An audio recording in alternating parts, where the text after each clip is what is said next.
Chapter 16. Though the perpetual darkness made it difficult to tell how much time had passed, Victor thought that it was about a week of practicing with knives and staves against a variety of opponents. It had at least gotten to the point where, for the first time, he had forgotten to protest Carson's murderous sacrifices of his opponents.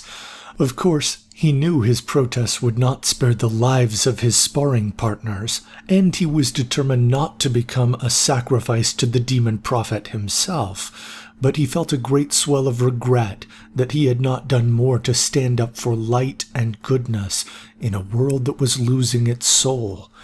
While Carson Price at least seemed less sadistic than the fire demon worshippers that used cruel brands to boil the blood of their victims, Victor knew that he should not be tolerating human sacrifice at all.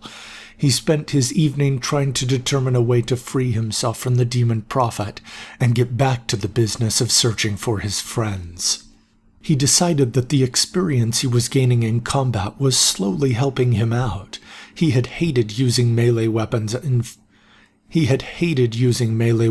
fights as a bounty hunter. It was nearly always more efficient and cleaner to use firearms, but he had found himself in some tough spots when he was low on ammunition. He felt like he was now better prepared. After several more days, Carson Price approached him. "The tournament starts tonight," said Carson. "Your fighting skills have improved, but there are some other things you need to know to be prepared." "What do you mean?" asked Victor. "First, let me tell you about the other sponsors," said Carson. "The head of the syndicate is named Angelica Sterling. She is very beautiful, and wields demon fire with ruthless efficiency." Victor took a mental note of how Carson said the word beautiful. While demon worshippers were not known for harboring affection, he must have had an attraction to this Angelica Sterling to call her beautiful.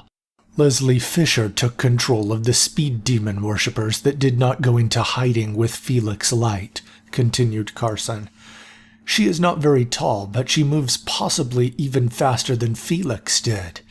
Having faced Felix Light when the Heaven's Breath key was first procured, he found that difficult to believe, but he got the impression that Carson was not attempting to deceive him. Then there's management," said Carson. "His real name is Jason Torres. He's managing the remaining control demons in the absence of the puppeteer, William Fine. Something you need to know about him is that—" Carson paused and lowered his voice.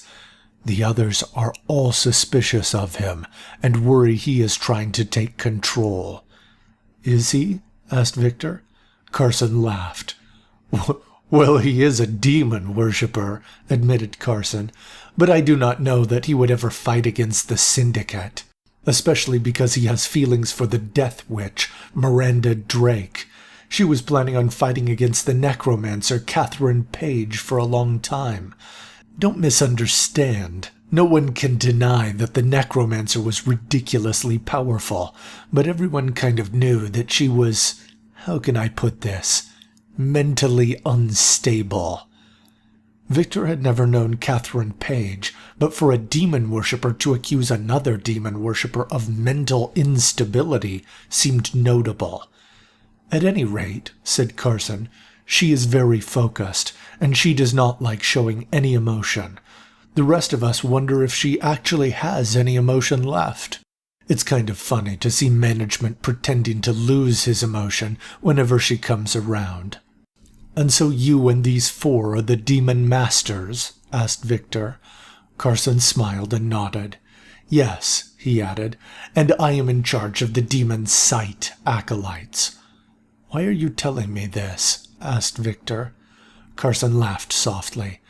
"For me, the others in the syndicate are rivals," said Carson. "For you, they are enemies. They want to sacrifice you to increase their power. Of course, I benefit if they are not able to do this." "You are using me for my healing power," said Victor. "Well, I'd be lying if I denied that contributed to my motivations," said Carson with a laugh. "But more than that, I am the demon prophet. I know what is coming." Victor was unsure of what to say in response. Carson turned and headed out the thick wooden door. "Come with me, Victor Lee," said Carson. "The next thing I want to show you is the arena." "Aren't you worried that I'll escape?" asked Victor. "The only reason you want to escape is to find your blonde girlfriend, Jennifer Cedar," said Carson confidently as he stopped and turned to face him. Victor's eyes grew wide. "You know where she is?" asked Victor. "Of course," said Carson. "Tell me," demanded Victor. "She is in a secure location," said Carson with a laugh. He turned again and continued walking away. "The only way you will find her is by participating in the syndicate tournament and surviving." Victor narrowed his eyes angrily, but finally followed Carson out the door. The halls were made of the same dingy brick. The two of them passed several masked guards. As they left the facility, a slight breeze picked up, tossing Victor's coat and Carson's long gray cloak. The perpetual night had taken its toll on the community. Most of the buildings that they passed had been abandoned, and now that Victor could see them more clearly than he had from the small window of his cell, he noticed the shattered windows and the signs that looters had gone through these buildings and stripped them of anything valuable. The street signs appeared to be in Spanish, and Victor could not understand much of what they were meant to indicate. After a short distance, they approached an arrangement of buildings behind a gate with a sign that Victor did understand. It had the word Universidad. They were headed to a school. "The arena is here?" asked Victor. "What better place than an institution of higher learning to prove that you are prepared to survive in this world?" laughed Carson. Victor breathed deeply to control his anger. The demon worshippers disgusted him. In the time from which he had come, learning was reserved for those who could survive easily, those that had slaves or those augments that found favor in the eyes of their masters. Even if the demon syndicate did not start this tradition, it was clear that they had helped promote it. Frost clung to the sides of the plants that had been landscaped around the stucco buildings. The lava rocks that gave color to the ground in which the dying cacti and yucca had grown looked more lively than anything else. The cement walkways had cracked with age and were stained with large black spots. Though Victor had seen chewing gum at the mountain service station, he had no way of knowing that it was the source of the large spots littering the walkway. Eventually they came to a large building. Carson pulled the door open, and the lights from within the room illuminated the concrete in front of the door as though a path of light had appeared before Victor. He slowly walked in. Inside, a large track with a rubber-like texture and painted lanes dominated the arena. In the middle was a large grassy fenced area. There were sand pits and large patches covered in dead grass. Several areas appeared to be stained darkly with what Victor could only assume was blood. "There are a couple of things you should know," said Carson with a smile. "There will be racks of various weapons placed around the fenced area. The two competing sponsors will be stationed close by, and the rest will be seated in the stands over there." Carson pointed to the side of the building where a large number of stadium benches were situated against the wall. "There will be an official who determines when a fighter is no longer able to fight, when the match has been interfered, or when a fighter is escaping," explained Carson. "This is important. If the official calls interference, then both fighters are sacrificed, unless one of the sponsors interferes, in which case the other wins by default. In other words, it's insurance against management," said Victor. "Correct," said Carson with a smile. "If a fighter attempts to flee, their sponsor loses, and the competing sponsor is free to sacrifice the one attempting to escape. Interference can still be called during escape attempts, so don't try and help people to flee. You'll be killing yourself and them." Victor pressed his lips together in anger, but he understood the reason Carson was telling him this. Basically, you can go wherever you want as long as you stay in the fence, or the area the fence surrounds in case someone destroys the fence. Victor imagined someone had probably tried to use a destroyed fence as a technicality to try to escape. Also, "Although I don't think I will have to worry about this with you," said Carson. "If the official calls the fight and the other fighter continues, it is considered denying their sponsor a sacrifice. The sponsor has the option of allowing the fighter to continue with a warning or of sacrificing the fighter. Since this is also a form of entertainment and is meant to attract people to the syndicate, winning the crowd can go a long way to establishing your fitness." "The Demon Masters could just override the will of the crowd," said Victor. "Only the Death Witch seems to completely ignore the will of the crowd," said Carson. Victor nodded. He wished that Lucas were there. He would likely have been able to use the information to come up with a brilliant strategy. Victor could not decide how this information would be of use. "Now let's get a meal for you," said Carson. "Once you're done, we'll return for the opening. You'll be introduced as one of my assets, and pairings will be arranged." "Pairings have not been decided?" asked Victor. "No," said Carson. "But you know the future," said Victor. "You know who will be matched even in the first rounds." Carson laughed. "True enough," he said. "So?" asked Victor. "Trust me," said Carson in a low voice. Of course, Victor did not trust Carson, but he did not want to say that until he had a better idea of where Jennifer or the others might be. Carson laughed loudly. "It will work out, Victor," said Carson. "Now, why don't you tell me what you would like for dinner?" The question took Victor off guard. He had not had a say in his meal since being held by the Demon Master. Carson smiled. "Steak? Potatoes?" asked Carson as he turned and began walking out of the building. "Is this a joke?" asked Victor. "Has your food been unsatisfactory during your stay with me?" asked Carson as he continued walking. Victor followed after him. "No, it has actually been quite good," admitted Victor. "Of course it has been," said Carson. "Now, is there something specific you would like?" "Well," said Victor, "how about a cheeseburger?" Carson turned and gave Victor a disappointed look. "Maybe you aren't aware of the choices," said Carson. "My chef makes delicious steaks. We have roast chicken if you like poultry. We have barbecued ribs. We have seafood like lobster, crab, various fish.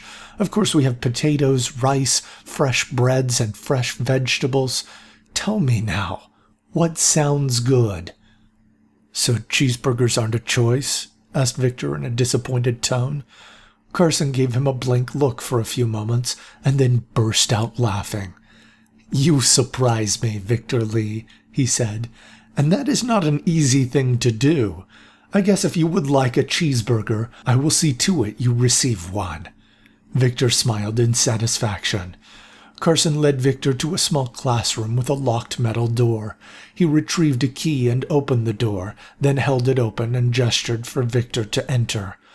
Victor walked in, quietly anticipating a delicious meal. "Your meal will arrive in about an hour," said Carson. "Try and relax. Get some rest. The tournament begins tonight." As Victor came into the room, he raised his eyebrows in surprise. It was well furnished with a large bed, chairs, couches, and tables. Carson closed the door, and Victor could hear it being locked. Victor noticed a sink on one side and turned on the water. He stuck his mouth under the faucet and gulped down several swallows of cool water. He looked around and decided that Carson's advice actually made sense. He crawled onto the bed and closed his eyes. Victor did not know how long he had been asleep when the door swung open and a large man placed a plate on the table, then left and locked the door.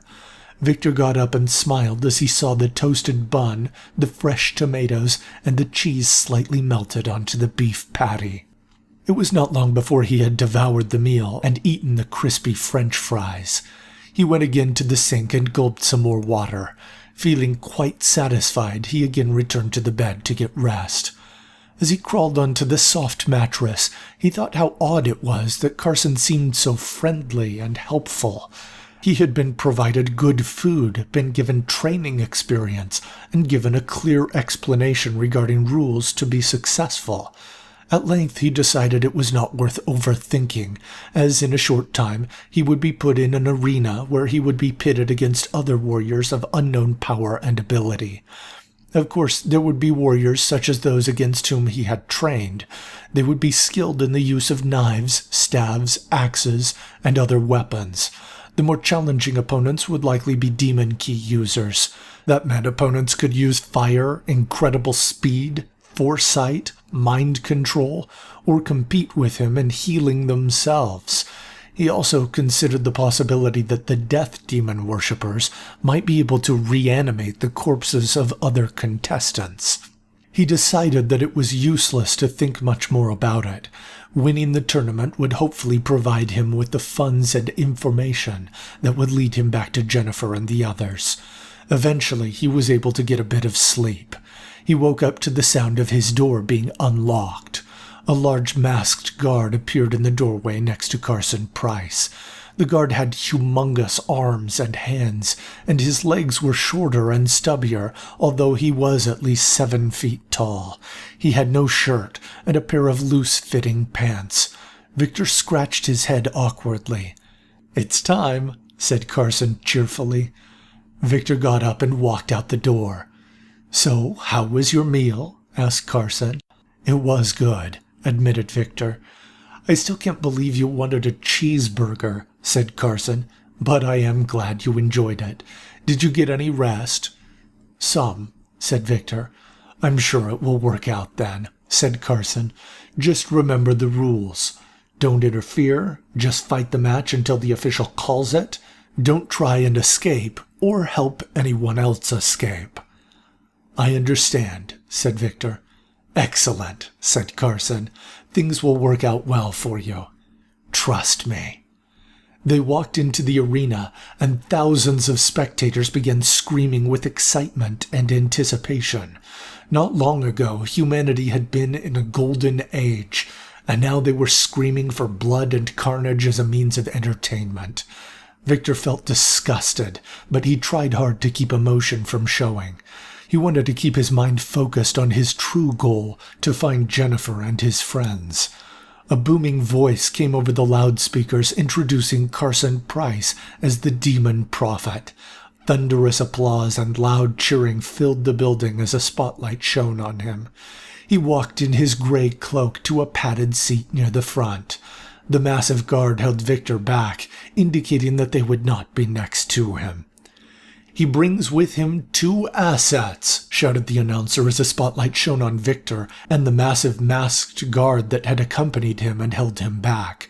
Victor had not realized he was another asset, but based on his size, it was not hard to see why. "Next, Leslie Fisher, the Speed Demon Master," shouted the announcer.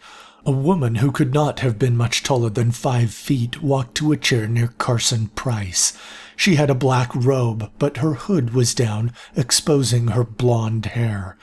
"She brings with her 2 assets," added the announcer as the spotlight shone on a tall man in a black robe and a nimble-looking woman in tight, dark wrappings that seemed to cover her from head to toe. "Next, Jason Torres, Management," came the announcer. There was decidedly less applause as a lanky, blue-cloaked man with terrible posture shuffled toward a chair. "He brings with him 2 assets," said the announcer as the spotlight illuminated a pair of blue-cloaked men. One of them was very short, perhaps only 5.5 feet tall. The other was about 6.5 feet tall. They looked to be an odd pair. "Next, the Death Witch Miranda Drake," shouted the announcer. There was a considerably larger amount of applause as the slender, green-cloaked woman made her way to the middle with the other demon masters. She had a much larger hood that covered her face, but the long, straight, dark hair came down from underneath it on either side of her head and rested on the front of her cloak near her large black key. "She brings with her 2 assets," added the announcer. One of the people accompanying her was a woman with a shaven head, tattoos all over her neck, and a long cape. The other was a hunched-over individual in a green cloak. "And finally," continued the announcer, "the one, The only Angelica Sterling. The arena erupted in cheering as a slender, lovely woman with unnaturally dark red hair tied up in a ponytail ran in. Her hair bounced with each step as she approached a large seat in between the other demon masters. She had dark red leather armor that fit her form, but also covered her in a practical manner. Carson had not been dishonest when he described her beauty. "She brings with her 3 assets," said the announcer. There was a girl in a red cloak that nearly appeared too large for her. Victor thought she looked different from the other demon worshippers, but could not decide why. There was another girl in a tight-fitting red cloak that was very slender. The third contestant really caught Victor's attention, though. It was Row 82.